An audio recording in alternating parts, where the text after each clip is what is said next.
Here at the end of the video, I thought I'd quickly go over our schedule just in case anything wasn't super clear. So I have it broken down to the 4 children, and a lot of things are similar with their schedule, but some things are different. So I have different columns for each child. Wake up at 7:30, and they're supposed to wake up and come down and start getting their breakfast, and then by 8 they're supposed to be ready to sit down with their breakfast and eat and have family time. And this is going to be the time where we do our classical conversations, memory work, and any homeschool stuff that we're going to do together as a family, like reading time together. And if there's any educational games we're going to play together, that's when we're going to do it, 8 to 9 a.m. while we're having breakfast. And then we have schoolwork time, and you can see it goes from oldest to youngest here. The oldest having all schoolwork time. She goes up into her room and does her schoolwork and brings it down for me to check after she's done. For Talia, we have schoolwork for an hour and a half here, where I sit down and work with her, and then after she's done, she's going to have reading time and play time. And then Charity, I figure after we have our family time, she'll be ready for a little break. So she'll have playtime first, just doing something quiet, probably in her bedroom. And then at 10:30, when I'm done with Talia, I will switch over and work with Charity on her schoolwork. And Renee, of course, will be having playtime this whole time. She likes to play outside or play with toys in her room or play educational games on the tablet, all that kind of stuff in that 3-hour window there. And then I have right here at 10:30, everyone can get a snack.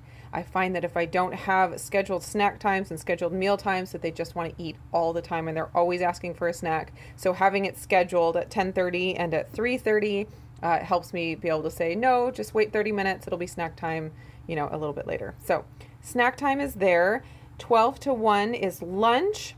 1 to 2 is chores, and then 2 to 5 is quiet time. And this is something new that we've been doing. I hadn't done this before, but just to keep the chaos down in our home, I'm doing quiet time in the afternoon, and when the girls do their chores and their schoolwork, they earn credits, and they can use those credits for computer time or PlayStation time or watching movies. And so that's going to be this quiet time. If they are not using their credits for one of those things, then they'll be in their room or in another quiet place by themselves. It's kind of just like by yourself, playtime, quiet time.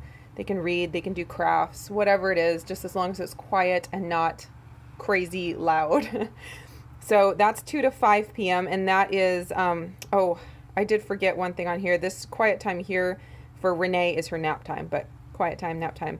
But I might put a little box here for Renee for her nap time. She usually goes to bed around 2, and then she'll sleep. Sometimes she'll sleep a full 3 hours, but sometimes a couple hours. So it's kind of somewhere in there. And then 5 to 7:30 p.m. is family time and dinner, whenever dinner works out in there. We don't have a set dinner time. My husband's schedule is kind of crazy, so it could be anywhere in there that we'll have dinner time and we'll sit down together and sometimes watch YouTube videos or whatever. So that's our family time and dinner. And then Renee and Charity go to bed at 7:30, somewhere between 7:30 and 8. They get in bed.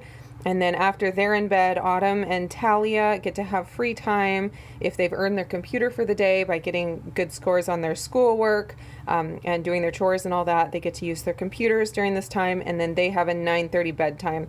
Somewhere between 9:30 and 10 is when they go to bed. So that is our homeschool day schedule. Of course, that's just an ideal day. It doesn't always work out so perfectly, and we do have days where we go grocery shopping in the morning, so things kind of get pushed different ways, but it's nice to have this always to come back to and just have it be our ideal day. And so we always know what we're supposed to be doing. That's one difficult thing with kids, is if you don't know what they're supposed to be doing, it can just be chaos. So having it all down on paper so that they can see and so that I can see helps keep, things in order around the house. And I'm planning on making a bigger version of this to hang on the wall in the dining room so that everyone will be able to see it and have no excuses knowing what they're supposed to be doing at whatever specific time.